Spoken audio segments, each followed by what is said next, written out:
لاہور کے اچھرا بازار میں اپنے شوہر کے ہمراہ شاپنگ کے لیے آنے والی ایک خاتون کے لباس کے ڈیزائن پر عربی حروف میں چند الفاظ لکھے تھے، جس پر مشتعل ہجوم کی جانب سے خاتون پر الزام عائد کیا گیا کہ انہوں نے مبینہ طور پر قرآنی آیات کے پرنٹ والا لباس زیب تن کر کے توہین مذہب کی ہے، جس کے بعد اچھرا بازار میں لوگوں کی تعداد اکٹھا ہونا شروع ہو گئی اور مشتعل ہجوم نے خاتون اور ان کے شوہر کو ہراساں کرنا شروع کر دیا۔ اس بارے لاہور پولیس کو مدد کے لیے اطلاع دی گئی، جس پر خاتون ASP گلبرگ سیدہ شہر بانو نقوی فوراً موقع پر پہنچی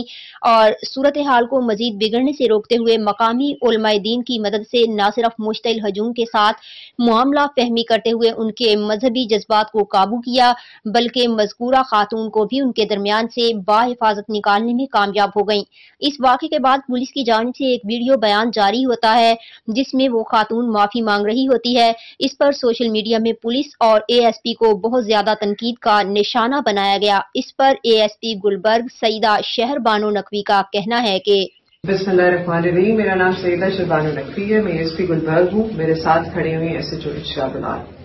آج جس واقعے کا ہم ذکر کرنے جا رہے ہیں وہ اتنا ہے کہ خاتون اپنے شوہر کے ساتھ اچھرا بازار آئی شاپنگ کرنے۔ انہوں نے ایک کرتا پہنا ہوا تھا جس کے اوپر کچھ حروف لکھے ہوئے تھے۔ جب حروف لوگوں نے دیکھے تو انہوں نے کہا کہ آپ یہ کرتا اتار دیں، اور ایک کنفیوژن کریٹ ہو گئی کہ کہیں گستاخی ہو گئی۔ اس چیز کو جب ہم نے آگے پروو کیا تو جو چیز سامنے آتی ہے، جو حقائق سامنے آتے ہیں، ان کے متعلق آپ کو ندیم بھی بتائیں گے جو موقع پہ اس دن موجود تھے، اس ٹائم پہ موجود تھے۔ آج 1 بجے کے قریب یہ وقوع پیش آیا اور اس کے بعد وہ خاتون بھی معذرت کریں گی کہ کیا ہوا اور کیا ان کی نیت تھی، اس کے متعلق بھی بات کریں گے۔ جی، یہ بیٹی سے بات ہوئی تھی میری اور اس سے وہ غلطی ہوئی ہے، لیکن وہ لفاظ ٹھیک تھے، ویسے ڈیزائننگ اس کی بنی ہوئی تھی، لیکن لوگوں نے دیکھا کہ یہ خرابی کا باعث بن رہا ہے تو یہ بہن آئی، انہوں نے کہا جی آئندہ کی بات ہے لباس نہیں پہنیں گے، تو یہ نئے معاف کر دیا گیا ہے۔ السلام علیکم، میں اچھرا بازار گئی اور میں نے یہ جو کرتا پہنا تھا یہ میں نے ڈیزائن سمجھ کے لیا ہے، مجھے نہیں پتا تھا اس پہ کچھ اس طرح کا لکھا ہے جس سے لوگ یہ سمجھیں گے دکان کو آگ نہ لگا دیں آؤٹ۔ تو اس سلسلے کے اندر کراؤڈ کو یہ کنونس کرنا کہ ہم لوگ قانون کو نہ تو وہ اپنے ہاتھ میں لیں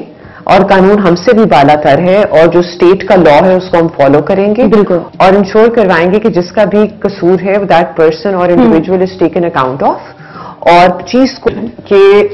تھرڈ پرسن پرسپیکٹو کے اندر نا جب ہم لوگ ہائنڈ سائٹ میں ریٹروسپیکٹ میں چیزیں دیکھتے ہیں تو ہمارے لیے بڑا آسان ہوتا ہے اینالائز کرنا اور دیکھنا کہ یہ چیز ہونی چاہیے تھی، یہ نہیں ہونی چاہیے تھی، فلانے کو یہ بات کرنی چاہیے تھی، یہ نہیں کرنی چاہیے تھی، اس گلی سے گزرنا چاہیے تھا، اس گلی سے نہیں گزرنا چاہیے تھا، پہن کے جانا چاہیے تھا، ہیلمٹ نہیں پہن کے جانا چاہیے تھا، بلٹ پروف ویسٹ کیوں نہیں پہنی ہوئی تھی، لوگوں سے اس نے زیادہ بات کیوں کی، کم بات ورڈز کیوں نہیں استعمال ہوئی، جو سارے questioning at a situation in hindsight it's very easy for you to criticise it. بالکل کرٹیسزم جائز ہے کہ اس ٹائم گراؤنڈ ریالٹیز کیا تھیں اور ہماری سوشل سیٹ اپ کی ریالٹی کیا ہے۔ ہمارا اس ٹائم پرائمری مقصد یہ تھا کہ sanctity, respect and life of the woman is protected under every circumstance. Nothing should be we should not create a situation where she is damaged in any way. جو قانون ہے ریاست پاکستان کا، اسلامی جو ہماری ریاست ہے اس کا، that needs to be upheld. اور آخری کنسرن یہ تھا کہ ساری کمیونٹی جو اگریوڈ ہے بالکل اس کو یہ بات کنوے کر دی جائے کہ خاتون کی لائف بعد میں بھی ڈینجر میں نہ ہو۔ آپ اس خاتون کی زندگی کو صرف اس ویڈیو تک یا اس وقوع تک محدود نہ کریں۔ کسی کی ماں ہے، کسی کی بیٹی ہے، کسی کی بیوی ہے، اس نے کل کو گھر سے باہر نکلنا ہے، کسی کام پہ جانا ہے، تو جتنی اس کی ویڈیو وائرل ہو چکی تھی یا جتنا لوگ اس کا چہرہ پہچانتے تھے، بہت ضروری تھا کہ علماء اکرام اس چیز کو آن بورڈ لیں اور وہ لوگ وہ religious scholars who played a key role in settling the issue وہ یہ بات کہیں کہ جی میئر کنفیوژن کی بیسس کے نہ خاتون کو نقصان پہنچانا ہے نہ کسی ایسے شخص کو نقصان پہنچانا ہے جو اس انسیڈنٹ کے اندر انوالو